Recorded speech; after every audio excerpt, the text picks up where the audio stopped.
প্রিয় দর্শক, প্রত্যেককে স্বাগত জানাচ্ছি এসএসজি মাই টিভি রাউন্ড টেবিল অনুষ্ঠানে। 2013 সালের 29শে ডিসেম্বর শুরু হয়েছিল নতুন ধারার টকশো মাই টিভি রাউন্ড টেবিল। নানা অভিজ্ঞতা এবং দর্শকদের ক্রিয়া প্রতিক্রিয়া এবং সময়ের বাক প্রতিবাক পেরিয়ে ইতোমধ্যে এই টকশো 2 বছর পূর্ণ করেছে, পা রেখেছে তৃতীয় বছরে পা রাখার এই শুভ মুহূর্তে প্রত্যেককেই শুভেচ্ছা জানাচ্ছি। যদিও গণমাধ্যমের জন্য এটা খুব বড় একটা ঘটনা না, কিন্তু আমাদের কাছে এবং দর্শকদের কাছে নিশ্চয়ই আনন্দের, কারণ সবসময়ই আপনারা পাশে ছিলেন। আর আজকে বাংলাদেশের জন্য একটি গুরুত্বপূর্ণ দিন, সেটি হচ্ছে ঐতিহাসিক পৌর নির্বাচন। ইতোমধ্যে নির্বাচন সম্পন্ন হয়েছে, ভোটের ফলাফল আমরা পেয়ে যাচ্ছি। তো এইসব বিষয় নিয়ে আলোচনা হবে। বরাবরের মতো আপনাদের সাথে আছি আমিরুল মোমিনিন মানিক।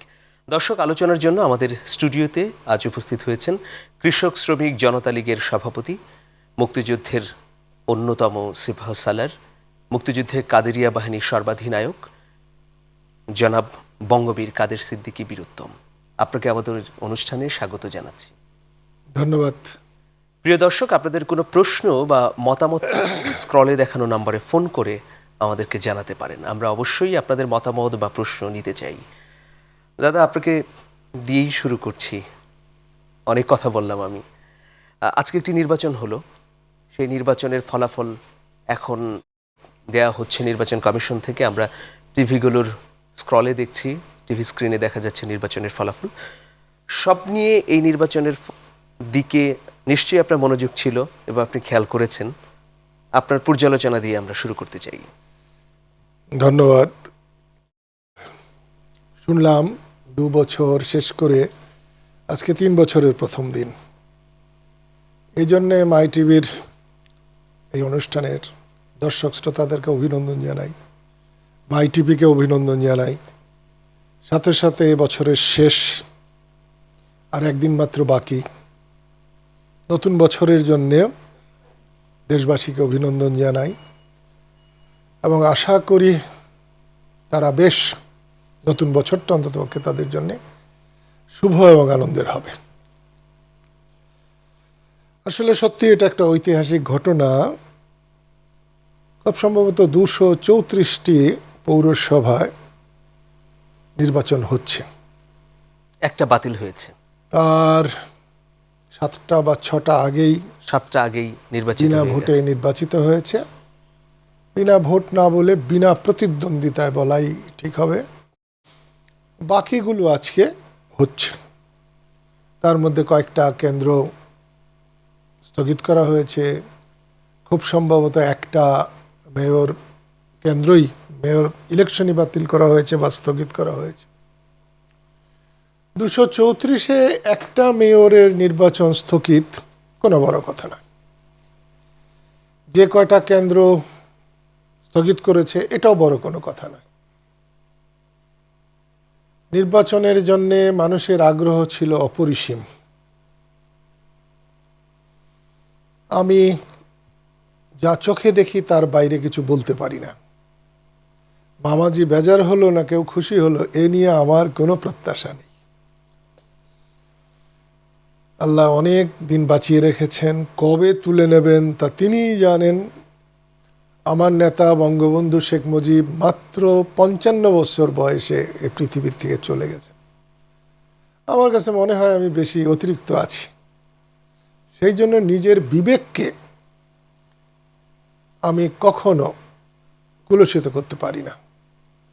এই নির্বাচনে আমার মনে হয়েছে বিএনপি ধরেই নিয়েছিল তারা সব সিট পাবে, অনেক সিট পাবে। আমি যতটা জায়গা ঘোরাফেরা করেছি তাদেরকে আমি খুব বেশি ক্যাম্পিং করতে দেখিনি, ভোট চাইতে যেতে দেখি নাই। আচ্ছা। এবং অগোছালো ছিল।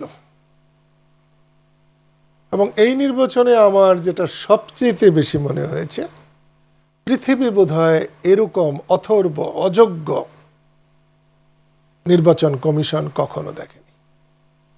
এটা এই কমিশনের জন্যে সরকারেরও ভীষণ ক্ষতি হচ্ছে, বদনাম হচ্ছে। আচ্ছা। এই নির্বাচন নিয়ে সরকার যতটা দোষারোপ শুনবেন, আমার দৃষ্টিতে তার 90% দোষারোপের কারণ হবে এই নির্বাচন কমিশন। দাদা একটা ফোন আছে আপনাকে নিশ্চয়ই। প্রশ্ন করার জন্য অপেক্ষা করছে দর্শক। প্রিয় দর্শক, নাম বলে প্রশ্ন করুন। জি, আসসালামু আলাইকুম ওয়া রাহমাতুল্লাহি ওয়া বারাকাতুহু।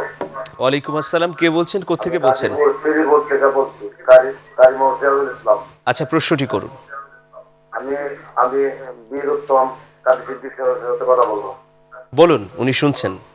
জি স্যার, বলতে পারেন, আমি শুনতে পাচ্ছি। গাজীপুর শ্রীপুরে ইলেকশন হচ্ছে। এই ইলেকশন একটা পর্যন্ত জনগণ ভোট দিচ্ছে। একটার পরের থেকে আপনি যুদ্ধ করছেন, আমিও মুক্তিযোদ্ধাদের শিক্ষিত ছিলাম। যেরকম ছাত্রলীগ, যুবলীগ অস্ত্রের সাহায্যে সম্পূর্ণ কেন্দ্রে বন্ধকিরা পুলিশের সাহায্যে এবং একবারে মহামারী যেরকম হয় এরকম ভাবে খিল মারিয়া সম্পূর্ণ কেন্দ্র নিয়ে গেছে বিএনপি।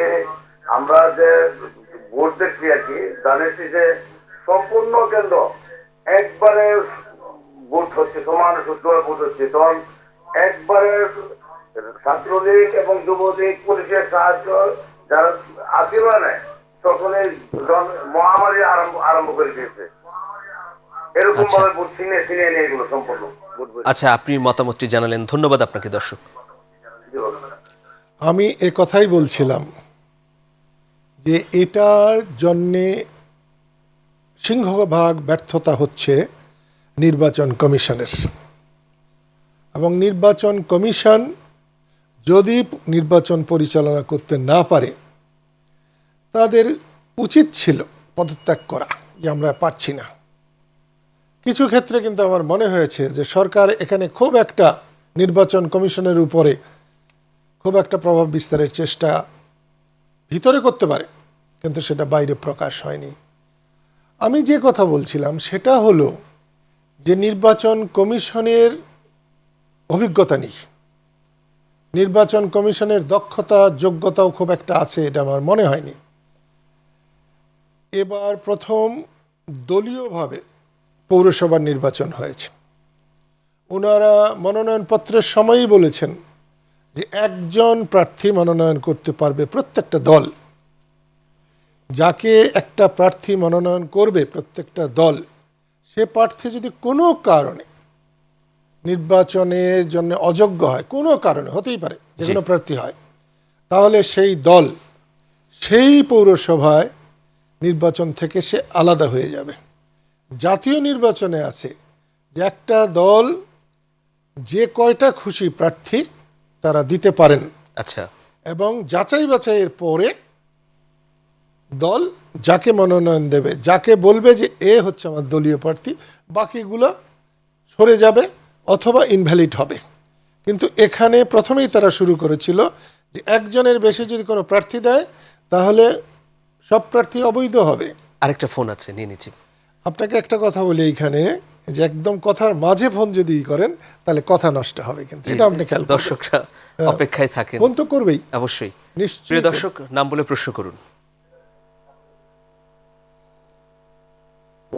হ্যালো, ওয়ালাইকুম আসসালাম, কে বলছেন, কোত্থেকে বলছেন? আমি বলছিলাম কুষ্টিয়া থেকে।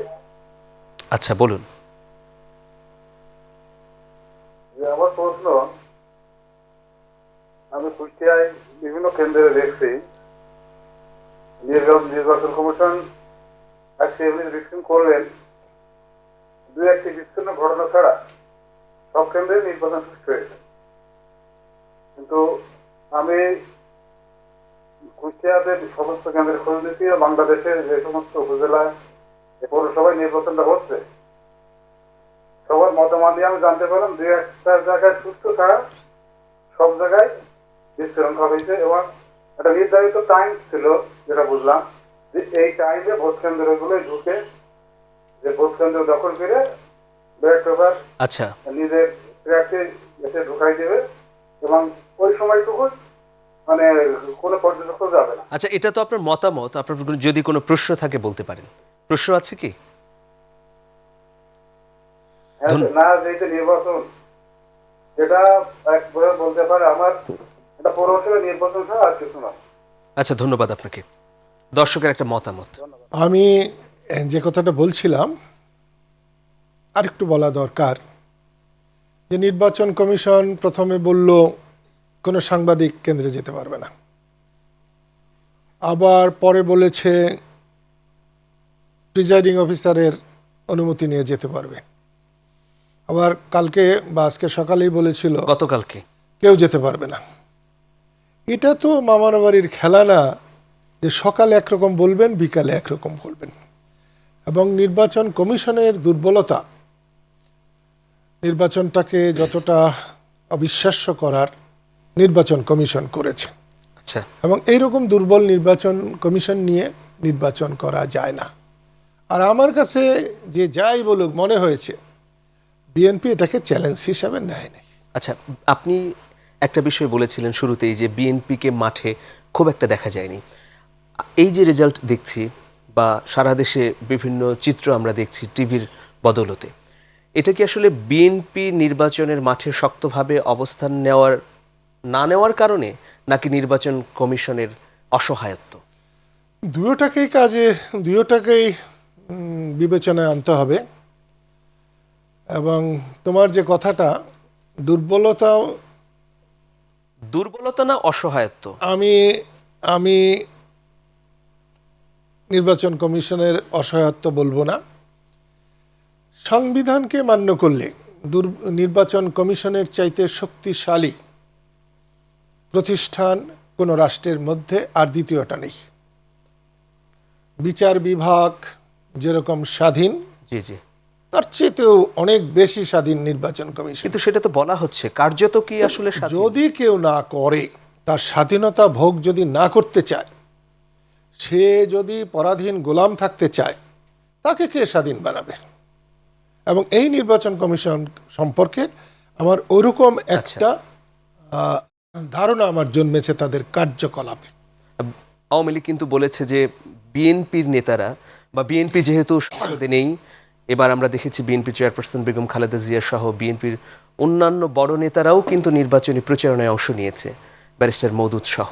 তো আওয়ামী লীগের পক্ষ থেকে বলা হয়েছে যে তারা বেশি সুবিধা লাভ করেছে। আমরা এই বিষয়টি শুনবো, ছোট্ট একটা বিরতি নিচ্ছি।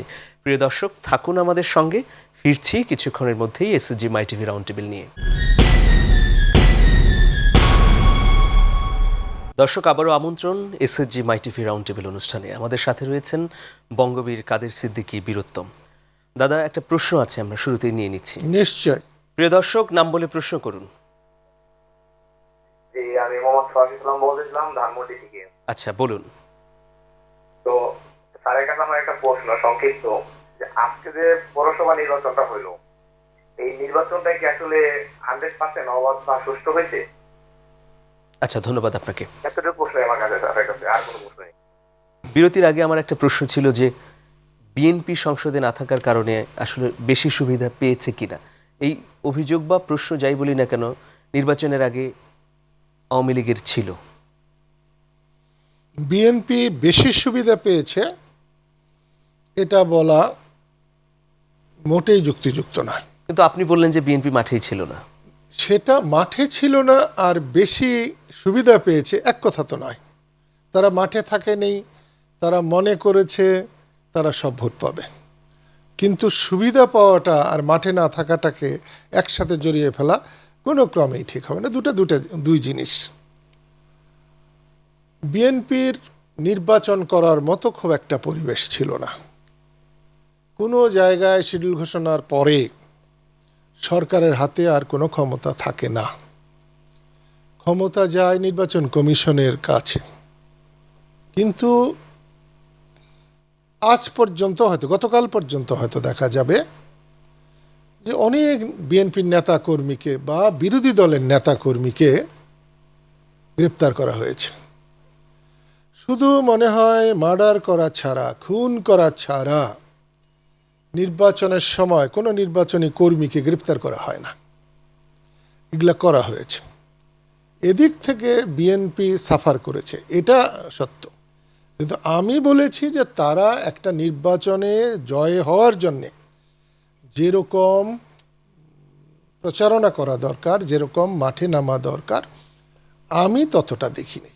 আমার দেখাই যে সব তা তো নয়, কারণ আমি সব জায়গায় যাই নাই।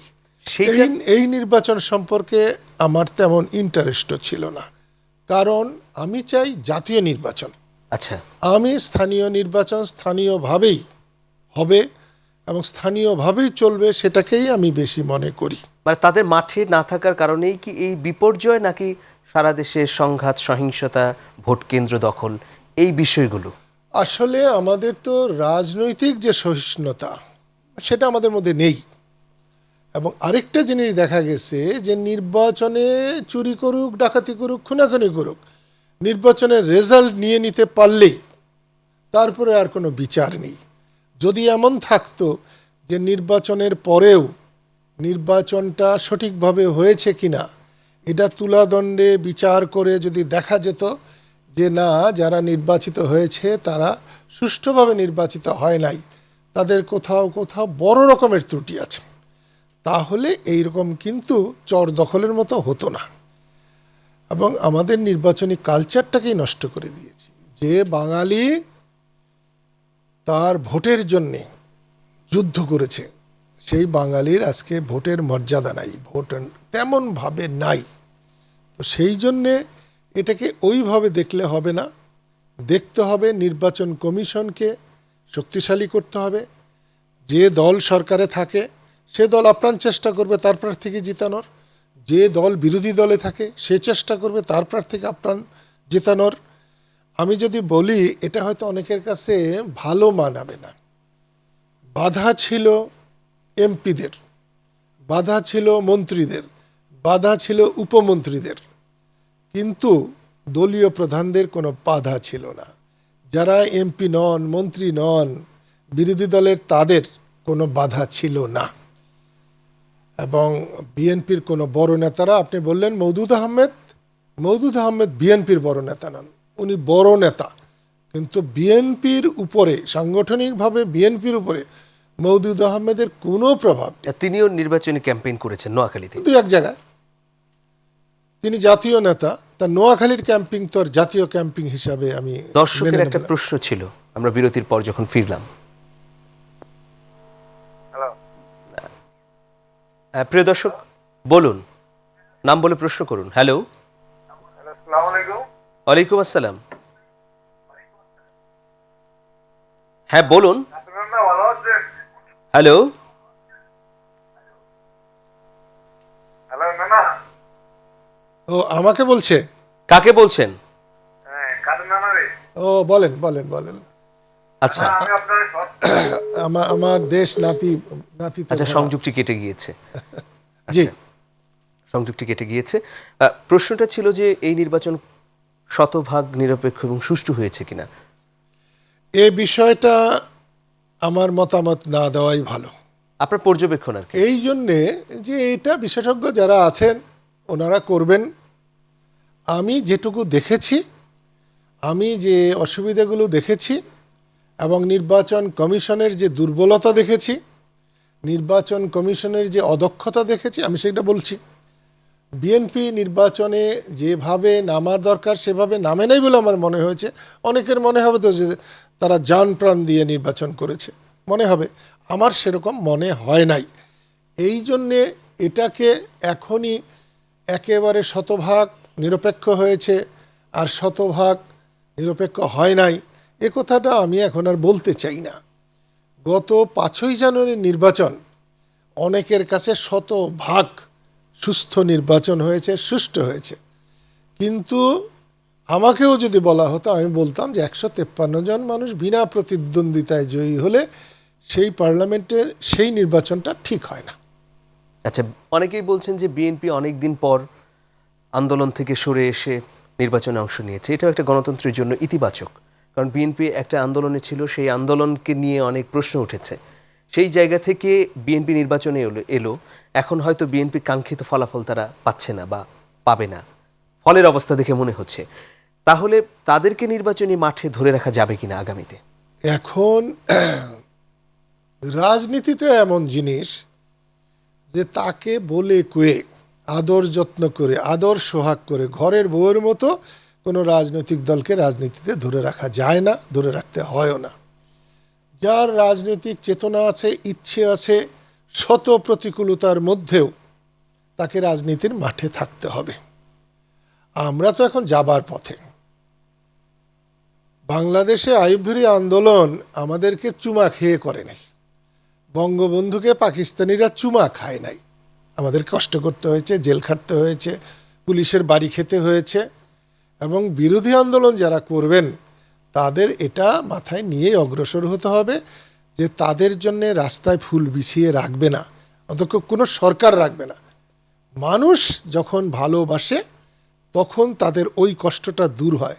আমাদের দুর্ভাগ্য যে রাজনীতি মানুষের ভালোবাসার থেকে ধীরে ধীরে দূরে চলে যাচ্ছে এবং মানুষের রাজনীতির উপরে আস্থাটা অনেক কমে গেছে। আমরা বাংলাদেশে কোনো নির্বাচন হলেই দেখি যে পক্ষ জিতে সেই পক্ষ খুশি হয়, আর যে পক্ষ হেরে যায় তারা নিন্দা করে বা বয়কট করে। কিন্তু আমরা পাশের দেশ ভারতেও দেখি যে নির্বাচন হলে সবাই মেনে নেয় এবং যথাসম্ভব সুষ্ঠু শান্তিপূর্ণ নির্বাচন হয়। ইউরোপ আমেরিকায় আমরা দেখছি যে টিউলিপ সিদ্দিকী, বাংলাদেশের মেয়ে, তিনি জিতেছেন ইংল্যান্ডে। তিনিও কিছুদিন আগে বাংলাদেশে এসেছেন এবং আপনি একটা কলাম লিখেছেন। তো বাইরের দেশগুলোর কোনো সমালোচনা নেই, কিন্তু আমরা আমাদের গণতন্ত্রটাকে সেই পর্যায়ে নিয়ে যেতে পারছি না কেন?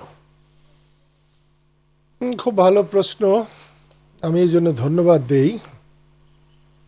আসলে উপযুক্ত মানুষ উপযুক্ত জায়গায় থাকলে সে যেভাবে মূল্যায়ন করতে পারে, অনুপযুক্ত মানুষরা যদি বেশি পরিমাণে উপযুক্ত জায়গায় চলে যায় তখন এরকম চর দখলের মতো প্রশ্নগুলো আসে। গণতান্ত্রিক দেশে গণতান্ত্রিক নির্বাচনে যিনি জিতেন তিনিও যেমন জিতেন, যিনি হারেন তিনিও জেতেন, এই মানসিকতা থাকা দরকার। এবং যতক্ষণ পর্যন্ত কোনো রাজনৈতিক দল অথবা কোনো রাজনৈতিক নেতা তার পরাজয়কে আনন্দের সাথে মেনে নিতে পারবে না ততক্ষণ পর্যন্ত সে রাজনীতিক হতে পারে না। না, আমরা কি আমাদের নির্বাচন কমিশন কি সেইভাবে